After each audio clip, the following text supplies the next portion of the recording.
Que honra ter você no nosso canal do YouTube. Seja muito bem-vindo. Você já é inscrito? Ainda não? Se inscreve aqui, ó, e não esquece também de ativar esse sininho para receber as notificações de cada mensagem que vai ser postada aqui no nosso canal. Prepara seu coração, porque com certeza mais uma mensagem do coração de Deus vai ser enviada para você e vai, sem dúvida alguma, te abençoar.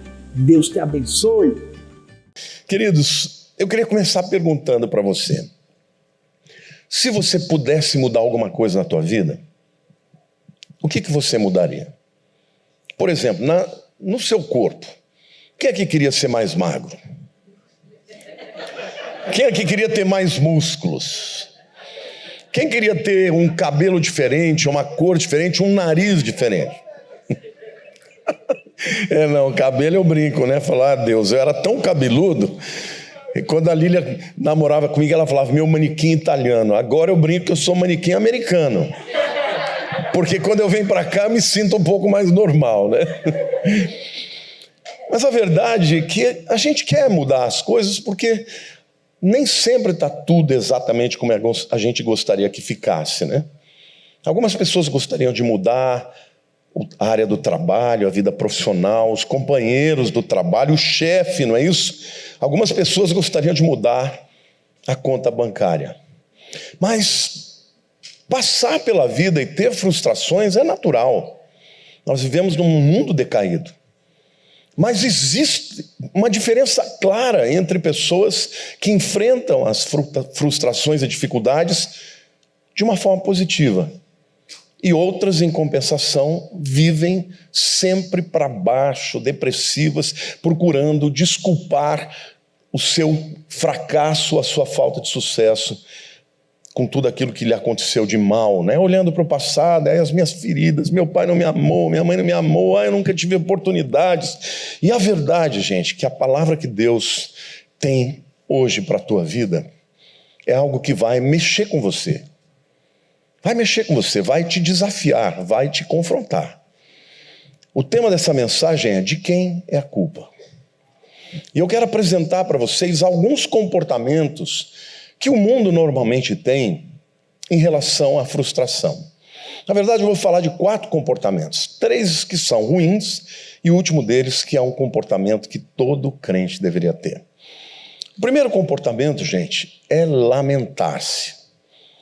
Lá em Êxodo, capítulo 16, versos 11 e 12, a gente lê o seguinte: e o Senhor disse a Moisés, tenho ouvido as murmurações dos filhos de Israel. Dize-lhes, ao crepúsculo da tarde comereis carne, e pela manhã vos fartareis de pão, e sabereis que eu sou o Senhor, vosso Deus. Olha, o povo de Israel, gente, só lamentava. Lamentou tanto a ponto de Deus chamar Moisés e dizer, olha, eu ouvi o reclamo, o lamento do meu povo. Vai lá e liberta esse povo. E foi lá Moisés e foi instrumento de Deus e eles foram libertos. Quando saíram do Egito, vocês conhecem a história, depois da 10ª praga, eles chegaram diante do Mar Vermelho e estavam ali sem saber o que aconteceria. Quando eles olham para trás, estava vindo o faraó com seus exércitos. Lamentaram de novo. E aí Deus falou para o povo, por que estão aí clamando? Diga ao povo que marche. Deus abriu o Mar Vermelho e fez um milagre tremendo. Quando chegaram, atravessaram o Mar Vermelho e encontraram o deserto. Com 3 dias que não tinha água para beber, começaram a lamentar, porque não tinha água para beber. Deus mandou Moisés bater na rocha e dali saiu. Aí depois eles falavam, no Egito a gente comia melão e comia carne. E Deus mandou as codornizes. Quer dizer, eles sempre ficaram se lamentando. E jogando a culpa em Deus, jogando a culpa nas circunstâncias. A ponto de uma geração inteira não entrar na terra prometida, porque não creram que a terra era uma terra que manava leite e mel. Eles até disseram, não, de fato mana leite e mel, mas os gigantes que estão lá vão nos vencer. Então a primeira atitude, gente, é lamentar. E tem gente que lamenta para tudo. Lamenta a crise, lamenta a falta de tempo, lamenta o chefe, lamenta a família, lamenta a falta de justiça. E quando você vive uma vida de lamento, você deixa de experimentar a felicidade das pequenas e das grandes coisas. Você deixa de acionar o modo criativo. E você se torna uma pessoa cada vez mais ensimesmada e cada vez mais perdendo as oportunidades que Deus tem para você. Então eu queria dizer para você, querido, que você devia evitar isso. Aliás, erradicar isso da sua vida. Por quê? Porque tem algumas promessas de Deus para você. A primeira delas é que Deus, Ele sempre vai estar com você. Ele te promete: eu estarei convosco todos os dias da sua vida. Amém ou não? Amém. Glória a Deus. Agora, tem gente que continua lamentando sendo crentes, assim como os hebreus lamentaram, tendo passado por toda aquela experiência de milagre, não é isso? Então tem gente que o lamento é, na verdade, um trabalho de tempo integral. Lamenta de noite, lamenta de dia, lamenta quando está desempregado, lamenta quando está empregado, lamenta o tempo inteiro. Você pode lamentar de algo que aconteceu ou daquilo que você tem medo que aconteça. Você conhece alguém assim, o tempo inteiro lamentando? Você pode lamentar por uma razão errada ou até por algo que seja justificável. Mas a verdade, querido, é que o lamento não vai mudar nem a sua circunstância e nem o seu interior. Viver debaixo de reclamos e de lamento não vai te tirar do lugar que você está. Então não adianta ficar lamentando. Vamos enfrentar a crise, ela está aí. Vamos fazer do limão uma limonada, amém? Amém. Isso aí. Sabe, gente, a segunda atitude muito comum de todas as pessoas, inclusive dos crentes, é uma atitude de desistência ou de escapismo, né? Essa, na verdade, é uma estratégia muito usada pelas pessoas, né? E eu quero aqui estabelecer aqui um entendimento de que a desistência é um comportamento de abandonar a luta ou buscar subterfúgios para que você não enfrente o problema. E nem sempre isso é explícito. Às vezes existem subtextos, às vezes existem comportamentos que não são aparentemente uma desistência, mas são. Eu vou dizer para vocês aqui algumas coisas, tá? Por exemplo, eu não gosto do meu nariz. O que manda o mundo fazer? Faça uma plástica. Ah, eu estou um pouco triste. Não, você está com depressão, toma antidepressivo. E aqui eu quero deixar claro, eu adoro o fato de que a ciência descobre coisas extraordinárias. De fato, o antidepressivo é maravilhoso para quem enfrenta uma depressão química. Mas não adianta só tomar remédio se você não passar por uma transformação mental, interior. Uma reprogramação cognitiva, amém ou não? Quando você junta as duas coisas, aí sim você vai vencer a depressão. Então, se a tua mulher é chata, divorcie dela. Se o seu chefe não é cordial, sai do emprego. Se o teu filho não te escuta, grita com ele. Se mesmo assim ele não mudar, manda ele para o psicólogo. Isso é um escapismo. Porque você está deixando de enfrentar o problema. Você está deixando de tratar o problema. Olha, uma das mulheres mais interessantes que eu conheci, lindas, a Barbra Streisand, ela super nariguda, mas tinha uma voz maravilhosa. Então, gente, pensa numa pessoa com uma autoimagem boa. Eu olho no espelho e falo, gente, que gordinho charmoso. Eu não sei se é porque a minha mulher vive me dizendo que eu sou lindo, que eu sou cheiroso, que eu acredito. Mas essa é a verdade. Quer dizer, quando você não lida com o problema, você, na verdade, você vai ter perdas muito preciosas. E você vai deixar de se desenvolver, você vai deixar de atrair pessoas especiais, pessoas que vão acrescentar na sua vida, portas vão se fechar. Sabe que tem pessoas que são, eu não sei se quantos de vocês se lembram daquele desenho, acho que era Corrida Maluca. Lembra que tinha um camarada que andava de preto, sempre chovendo em cima dele? ele era um azarado, né? Ele estava sempre, vida, Como? O Ipe? Lipe, olha, eu nem lembro disso, hein? Mas eu lembro do desenho. Então a verdade é que quando você toma essa atitude de fugir do problema, você vai passar a vida inteira procurando a felicidade sem encontrá-la em lugar nenhum. Não é? Tem gente que faz tantas operações estéticas que vira aquele boneco lá, como é que ele chamava? O da Barbie lá, o Keno. O Ken, né? Devia ter escrito isso, aqui é tudo da cabeça. Mas é verdade, existem pessoas que dão risada e levantam a perna, porque ele já puxou tudo que tinha que puxar, né?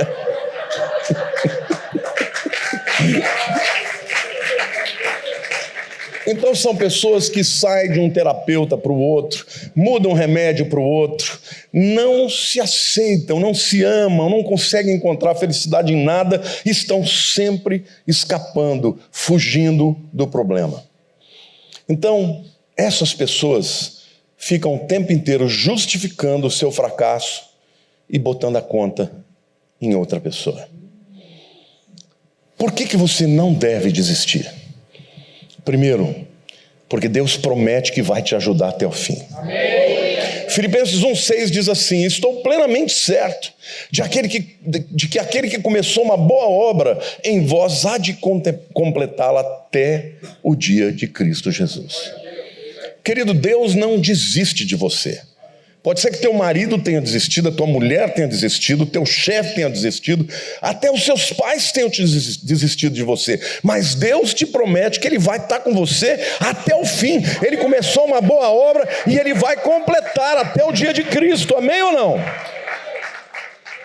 A segunda razão por que você não deve desistir é porque o completar a carreira também depende de nós.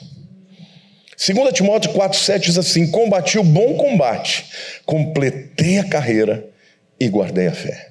A parte de Deus, Ele promete: eu vou estar com você na hora da dificuldade, na hora que você estiver lá em cima, na hora que você estiver lá embaixo, mas Ele também espera que você tenha garra, resiliência e permaneça até o fim. O apóstolo Paulo está dizendo: eu combati o bom combate, eu acabei a carreira e guardei a fé. Deus está dizendo para você aqui hoje que Ele vai te dar forças para você completar a tua carreira, alcançar o propósito que Ele tem para você e te levantar nessa geração de pessoas sem esperança, como luz do mundo e sal da terra. Em nome de Jesus, você pode dar um glória a Deus aí, meu querido? A terceira razão por que você não deve desistir é porque a vitória é para quem permanece. Existem muitas pessoas talentosas que não viram nada. Existem outras que não têm tanto talento, mas vão muito longe, porque elas têm resiliência, elas têm vontade de vencer. Eu me lembro que um dia eu fui ser entrevistado pelo Douglas, o Douglas do Jesus Cop. E ele falou uma coisa que eu nunca pensei, né? Ele falou: pastor, internet é uma coisa para gente jovem. Em outras palavras, está dizendo: cara, você é velho. Ele falou: me explica aí, o que acontece com você, que você cresceu, está crescendo nas redes sociais? Eu falei: o que acontece? Que eu quero falar de Jesus para o mundo inteiro. Eu não estou nem aí se tem 1, se tem 10. E assim que começou, gente. Então as pessoas hoje vêm perguntar: qual é o segredo? O segredo é trabalho. O segredo é ter verdade no coração e querer compartilhar a minha fé e vou até o fim. Pensa num camarada que ama fazer o que faz. Então eu quero te dizer que não importa as dificuldades, né? Não importa as limitações, se você perseverar naquilo que Deus te chamou, vai vencer. Amém. Vai dar certo. Então, lá em Apocalipse capítulo 2, versos 10 a 12, Jesus fala para uma igreja que estava passando por muita perseguição. A igreja de Esmirna. Ele diz assim: não temas as coisas que tens de sofrer. Eis que o diabo está para lançar alguns de vós, para ser dispostos à prova, e tereis tribulação de 10 dias. Ser fiel até a morte, e dar-te-ei a coroa da vida. Quem tem ouvidos, ouça o que o Espírito diz às igrejas. Ao vencedor, de nenhum modo sofrerá dano da segunda morte.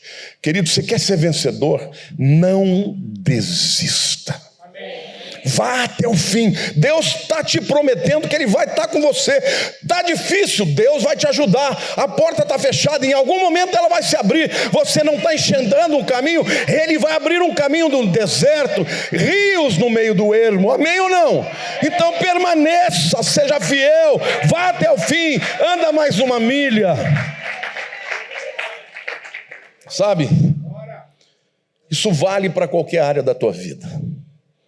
Desistentes acreditam que não é possível ser feliz. E a culpa da sua infelicidade é do outro.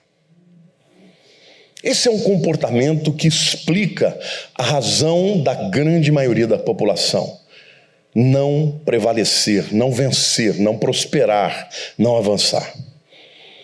O terceiro comportamento que é muito comum em relação às frustrações é sufocar as próprias necessidades, sublimar, esconder, fingir que não é verdade, que não tem essa necessidade.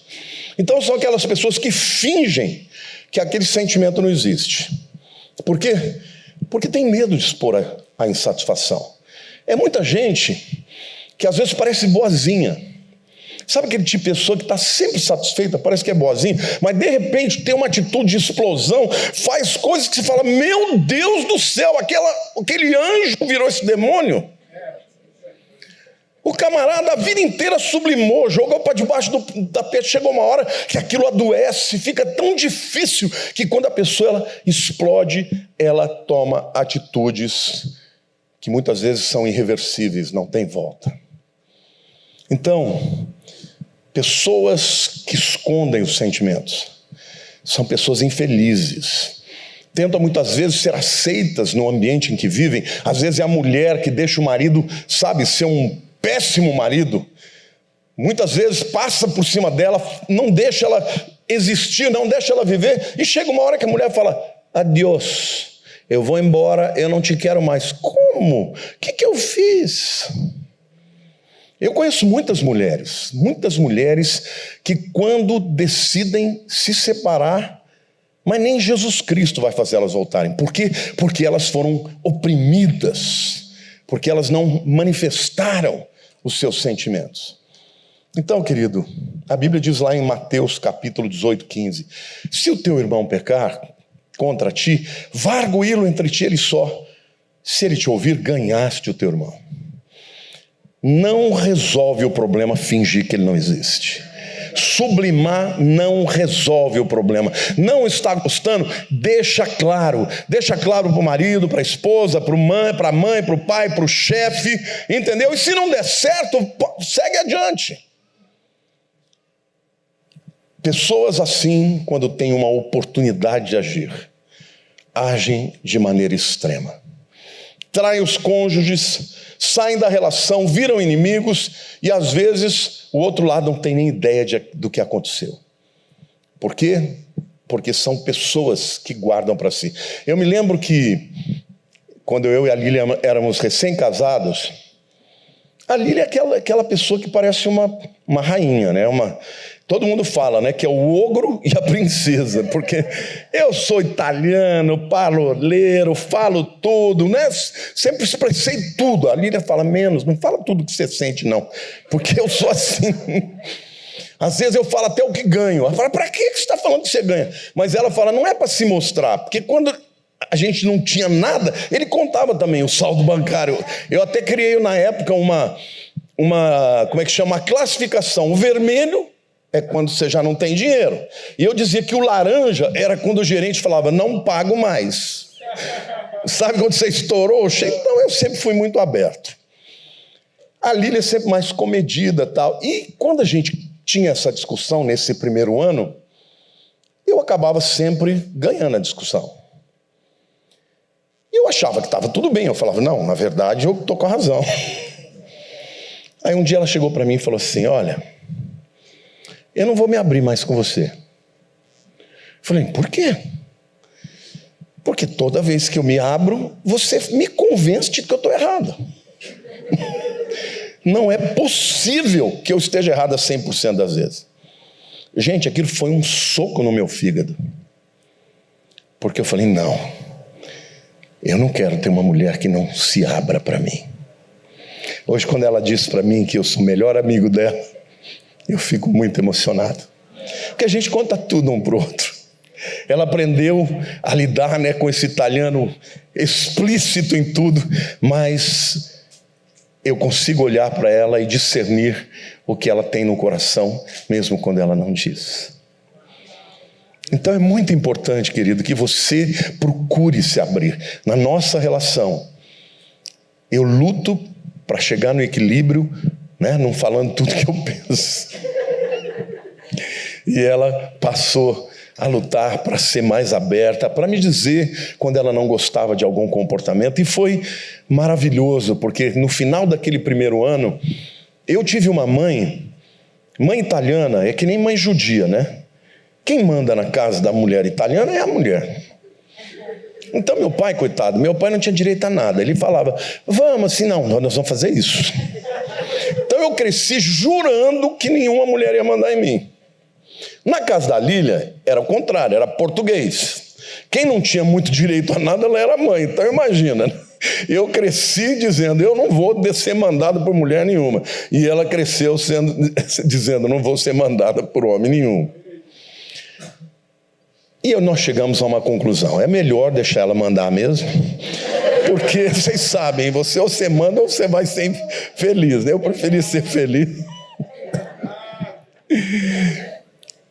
Eu estou brincando, mas a verdade é que quando a gente sente que o outro quer fazer a gente feliz, a gente também deseja fazer o outro feliz.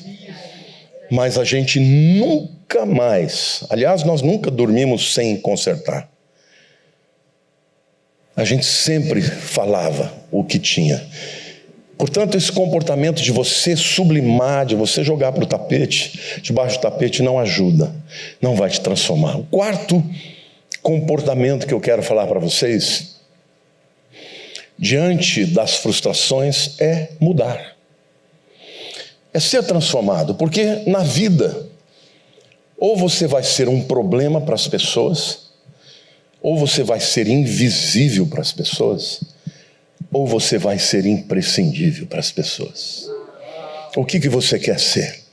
Diga, eu quero ser imprescindível para as pessoas. Agora, eu quero dizer uma coisa, depende muito mais de você do que delas. Eu vou dar aqui alguns exemplos, o primeiro deles é na área profissional. Não importa o que você faz, você pode ser excelente.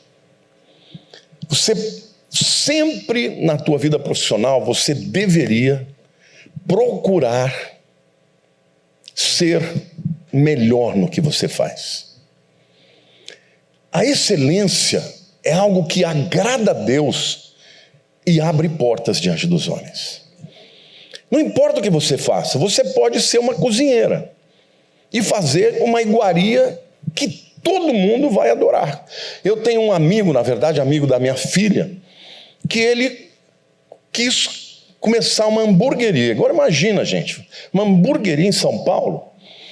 Ele contratou um chefe e ele começou a fazer pesquisas sobre os melhores hambúrgueres, aqueles que eram realmente especiais, e ele criou um sistema, gente. A revista Veja lançou, aliás, publicou uma matéria dizendo que era o melhor hambúrguer do Brasil. Esse cara está arrebentando de ganhar dinheiro. Já abriu não sei quantas lojas com o padrão dele, porque ele buscou a excelência. Então, se você quer mudar o seu salário, quer mudar a sua posição, ao invés de reclamar dos outros, faça algo diferente. Comece chegando mais cedo do que o teu patrão pede e indo mais tarde do que você precisa, é pago para sair. Amém ou não? Porque quando você é excelente, quando você se coloca para resolver problemas, você vai ser remunerado, você vai prosperar. Tem gente que fala, não, eu fujo de problemas. Azar o seu. Porque problemas existem para que você possa solucioná-los. Quando você, ao invés de fugir dos problemas, você passa a ser uma solução para os problemas, você vai ser importante. E todas as pessoas importantes que têm uma excelência vão ter portas abertas. Amém ou não? Glória a Deus. Qualquer coisa pode ser consertada. Eu tenho um cunhado, irmão da Lília, que ele é muito engraçado. Ele diz assim: olha, você fez um doce, deu errado, ele está ruim, bota leite condensado. Conserta. Se é salgado, bota bacon. Ele falou: não tem erro, a pessoa vai sentir o gosto do bacon e do leite condensado. Eu quero perguntar para você: você quer ser a solução do problema ou quer ser o problema? Quando você se torna esse diferencial, Deus vai abrir portas para você. Amém? Então, não culpe a crise, não culpe os outros. Por quê? Porque a crise é que vai gerar oportunidade para você. Deus sempre vai usar uma crise para levantar os seus. Se não tivesse a escravidão do Egito, Moisés não seria o libertador. Se não tivesse o Golias, Davi continuaria como pastor de ovelhas. Mas se tornou um guerreiro, matou Golias, se tornou o escudeiro do rei e por fim foi o rei de Israel. Há 3.000 anos celebramos Davi, amém ou não? Então saiba você que a crise é a oportunidade que Deus está dando para você se tornar essencial. Segunda área que você pode fazer diferença, transformando a sua vida, é nos relacionamentos, né? E é óbvio que todo relacionamento que está com problema, a culpa não é de um só. A culpa sempre é dos dois. Mas para que haja sucesso, alguém que tem que dar o primeiro passo. No nosso caso, eu sempre, por onde eu vou, eu digo que foi a Lília. Então ela é honrada, porque ela tomou um passo e deu um passo em direção a nosso casamento. Isso mudou a nossa vida. Então, ao invés de você apontar o outro como uma causa do seu fracasso, olhe para você mesmo. Olhe para os seus defeitos, olhe para aquilo que você pode mudar. O perdão é uma prova disso. Você brigou com o marido, com a mulher, perdoe você. Ah, mas eu vou perdoar se ele perdoar. Não funciona assim. E quando você perdoa por aquilo que você fez de errado. E deixa Deus fazer a obra na vida do outro. Amém ou não? E o Espírito Santo vai usar disso. Em nome de Jesus eu declaro. E a terceira área que eu quero citar é a área espiritual. No nosso relacionamento com Deus, gente, vamos combinar. Vamos ser sinceros. Quem é que está 100% das vezes errado? Nós. Com a tua esposa, pode ser meio a meio, pode ser que um tenha um pouco mais, mas geralmente os dois lados têm um erro. Mas com Deus, sempre nós estamos errados. Então, a mudança que nós temos no espírito se chama arrependimento. Se você não tiver arrependimento, se você não entender que você precisa de um Salvador, sabe, eu sempre digo para Deus: Senhor, eu nunca vou justificar um pecado. Algumas vezes eu peco e eu falo: essa é uma área difícil para mim. Por exemplo, eu sou um cara bravo. Já melhorei muito, mas sou bravo. Eu era pastor já, eu saía na rua para brigar. A Érica, minha filha, dirige, qualquer coisa ela assusta. Eu falei: filho, por que você fica desse jeito? Tá tudo certo. Ela falou: pá, culpa sua. Eu falei: minha? Você parava no trânsito para chutar a porta dos outros. Uma vez, a última vez que aconteceu um negócio desse, faz uns 15 anos. Graças a Deus, porque um velho desse não dá mais para fazer umas coisas dessas, né? Mas eu fui almoçar com um discípulo. Almocei com o discípulo, aquela bênção, ministrando na vida dele, ele comigo e tal. E nós saímos, íamos para a igreja. E aí eu conversando com ele, eu não sei se eu fiz uma barbeiragem, sei lá, eu sei que um cara passou e mostrou aquele dedo. A hora que o cara parou, eu emparelhei, abri o vidro e falei assim: sai daí que eu vou te matar de porrada agora. E comecei a falar, o cara não olhava nem pro lado, né? Aí a hora que eu olhei, eu vi o olho do meu discípulo desse tamanho assim. Eu falei, Jesus de misericórdia, que vergonha. Aí eu fui embora, pedi perdão para ele, falei, Senhor, agora eu não vou reagir nunca mais, não importa o que faça. E o diabo tenta. Você sabe como é que o diabo é. Então, um dia eu estava saindo com a Lília, nós estávamos indo para jantar, parou do lado um camarada, eu também não sei se eu fiz alguma coisa errada, começou a me chamar de tudo quanto é nome, e eu assim, não vou fazer nada, não vou fazer nada. O cara viu que eu não ia fazer nada, ele saiu do carro e veio para cima do meu carro, começou a xingar. Eu falei, Deus, eu vou aguentar o xingamento, mas se ele tocar nessa porta, eu acabo com ele. E graças a Deus, Deus falou assim, não, até ali ele vai. Mas eu percebi que era uma questão espiritual, porque todo lugar que eu ia, alguém se levantava. Um dia foi muito gozado. Eu estava chegando no shopping, um velho, naquele tempo eu devia ter uns 40 anos, um velho de uns 80 anos. O cara começou a me chamar pro pau. Aí eu falei, diabo, agora tá demais. Você tá de brincadeira. Não, esse aí eu sei que vem de você. Porque o homem não tinha noção. Ele tinha uns 80 anos querendo ir pro pau para mim. Eu falei, não, senhor, vai para sua casa, tá tudo certo. E nunca mais briguei com ninguém, nunca mais chamei ninguém de nome nenhum. Aliás, eu nunca chamava. O máximo que eu chamava era nó cego. Seu nó cego, mas se precisasse, eu saia na mão com ele. Agora, eu percebi que um dia Deus falou comigo, bonito, né? Esse dia desse meu discípulo, bonito, que exemplo que você está dando para o seu discípulo. E eu falei, Senhor, me ajuda, porque esse é um pecado muito sério.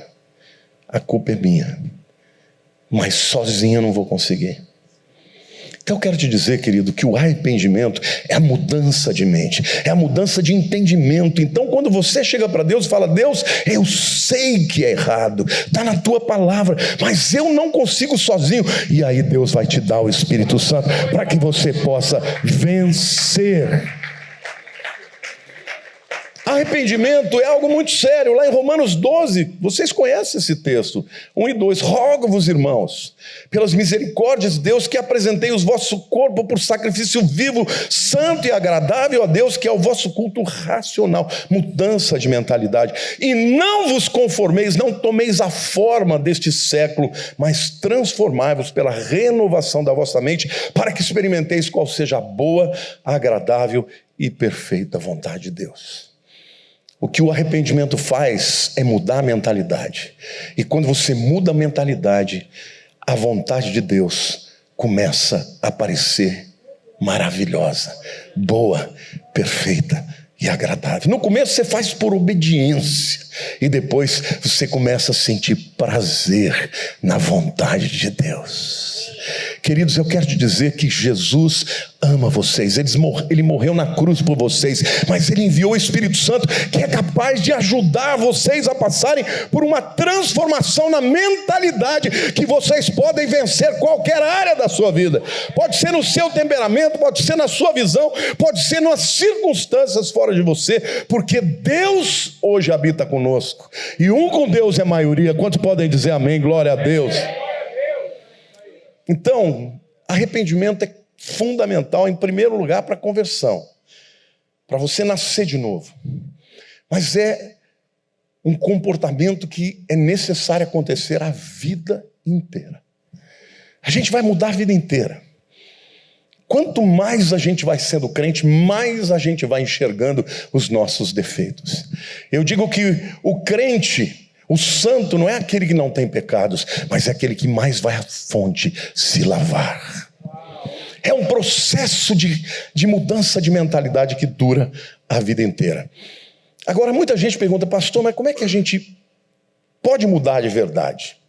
Existe um princípio na psicologia que no inglês se chama learned helplessness, que significa, a tradução disso é impotência Impotência aprendida. Diga impotência aprendida. Isso é um princípio que é muito fácil de você entender na historinha daquele elefante. O elefante que, quando é pequenininho, ele é amarrado por uma corrente. E ele tenta sair, ele não consegue. E ele vai crescendo, crescendo, amarrado naquela corrente. Quando ele pesa 5 toneladas, se ele fizer assim, ele arrebenta tudo. Mas porque ele aprendeu que ele não era capaz, ele fica preso pro resto da vida.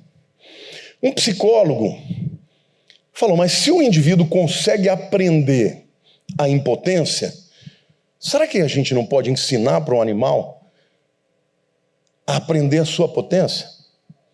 Então o que ele fez? Ele pegou um ratinho desses ratinhos de laboratório e botou numa banheira, na água, de maneira que ele não conseguia sair dali. E ele nadou 10 minutos. Quando chegou 10 minutos, ele não aguentava mais, ele afundou. Aí o cara foi lá, tirou o ratinho, secou com uma toalha, deu comidinha para ele, fez um afago e o ratinho ficou bem. Passou 2 dias, ele jogou o ratinho de novo na banheira. Dessa vez, ele não nadou 10 minutos, ele nadou 18 minutos. Quando chegou 18 minutos, ele afundou de novo. Aí ele foi lá, pegou o ratinho, fez o mesmo processo, secou, fez um carinho, deu comidinha para ele e foi fazendo. E ele percebeu que cada vez o ratinho ficava mais tempo. Até que chegou um momento que o ratinho ficou 37 horas nadando. Sabe por quê? Porque ele tinha esperança que alguém fosse resgatá-lo. E ele chegou à conclusão, do mesmo jeito que você pode ensinar o animal a uma impotência aprendida, você pode ensinar o animal a desenvolver a sua capacidade pela esperança de que alguém vai resgatá-lo. Agora eu quero te dizer, meu querido, que o Espírito Santo é aquele que nos ensina que quando somos fracos é que somos fortes, porque o poder de Deus se manifesta na nossa fraqueza. Amém ou não? Dá um glória a Deus aí, meu irmão. Diga aleluia. Que coisa tremenda. Se você pode ensinar um rato a ter esperança, e você que tem o Espírito Santo, você não pode mudar? Ah, mas eu nasci assim, aquele complexo, né, como é que chama aquela Gabriela? Não, eu sou assim, eu não consigo. Consegue. Deus pode mudar você. O Espírito Santo está com você. Agora, é muito importante que você alimente na sua vida a fé e a esperança. Porque a verdade é que Hebreus 11:1 diz assim: ora, a fé é a certeza das coisas que se esperam, a convicção de fatos que não se veem. Aqui nós vemos fé e esperança. A fé é a certeza, mas esperança é algo que você espera para o futuro. A fé é um vetor para frente. A fé é aquilo que aquele ratinho desenvolveu. Ele falou: alguém vai me salvar. E nós podemos ter uma fé num Deus que é bom, que é gracioso e que Ele vai nos salvar. Aliás, Ele já nos salvou.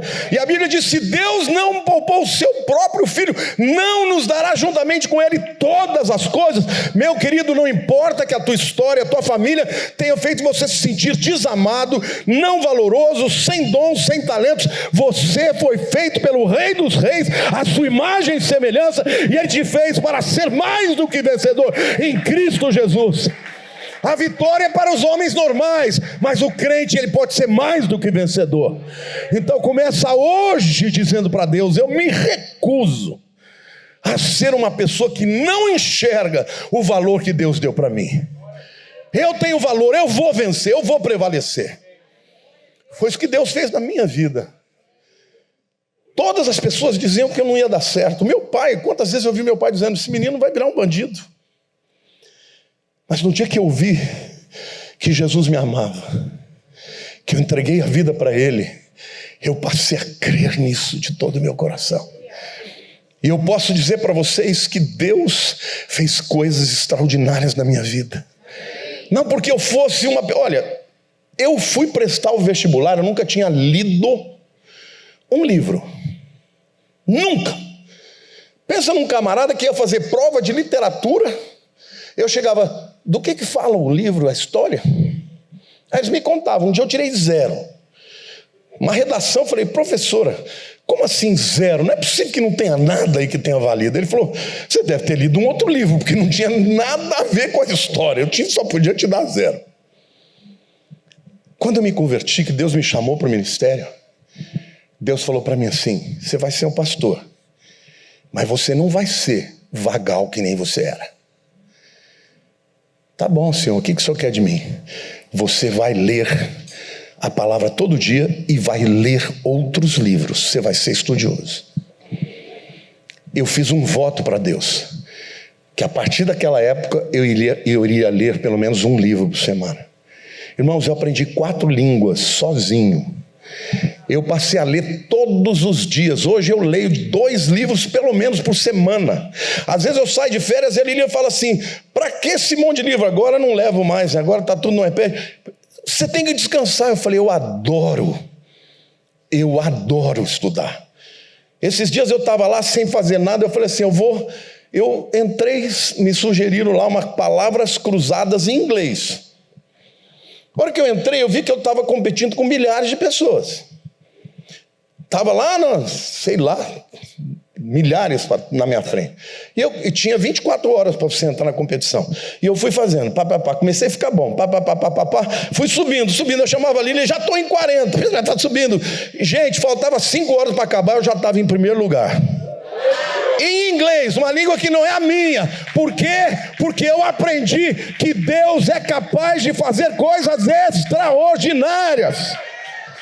Amém ou não? Querido, você pode ser transformador se você viver o arrependimento, que é a mudança da mentalidade. Não culpe, não fuja, não use de subterfúgios, não reclame. Deixa Deus transformar a sua vida. Porque Ele te chamou para ser luz do mundo e sal da terra. A boa obra que Deus começou na sua vida, Ele vai completá-la.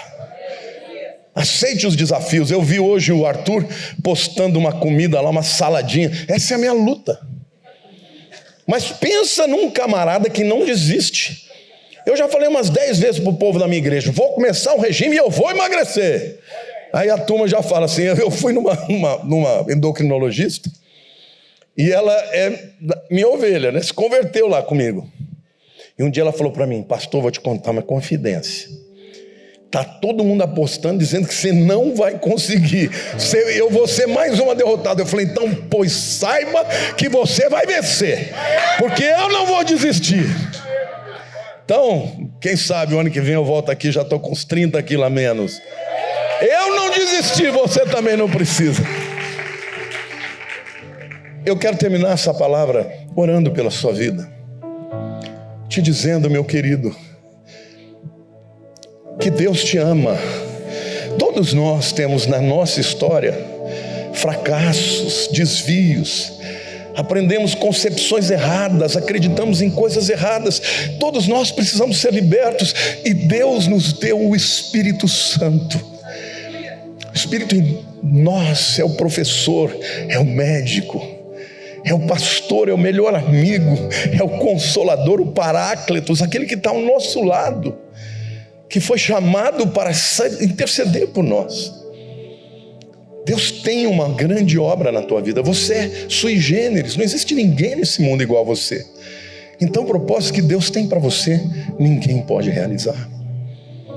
Mas você precisa acreditar, ter fé e ter esperança. Se um ratinho aprendeu a ter esperança, por que você não pode aprender a ter esperança? Pelas promessas de Deus e pelo Espírito Santo. Feche os seus olhos. Eu queria que nesse momento você agora falasse com Deus. Falasse das suas fraquezas, dos seus pecados, das suas dificuldades, e dissesse para Ele, Deus, eu não vou mais dar desculpas. Hoje eu quero me apresentar a Ti, te pedir que o Senhor faça algo novo na minha vida. Me ajuda a ser perseverante. Revela para mim o que o Senhor quer que eu seja transformado. E eu estou disposto a mudar a minha vida. Eu quero pedir a você que está aqui hoje, se tem algo que você queira pedir a Deus que transforme a tua vida, sai do teu lugar, vem aqui à frente, eu vou orar por você, não tenha vergonha. Esse é um momento importante na tua vida, porque dar um passo é você que vai dar. É por isso que Deus falou para o povo de Israel: porque vocês clamam a mim, diga ao povo que marche. Eles tiveram que pôr a água dentro, pôr o pé dentro do Mar Vermelho, e só o mar se abriu. E Deus está dizendo que hoje, se você fizer isso, Ele vai abrir o mar, Ele vai transformar a sua vida, Ele vai fazer um milagre, Ele vai abrir portas. Mas aquilo que você tem que fazer, Ele não vai fazer.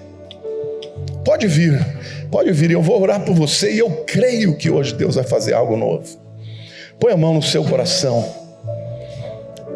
Senhor, eu quero agora orar pelos meus irmãos, pelas minhas irmãs.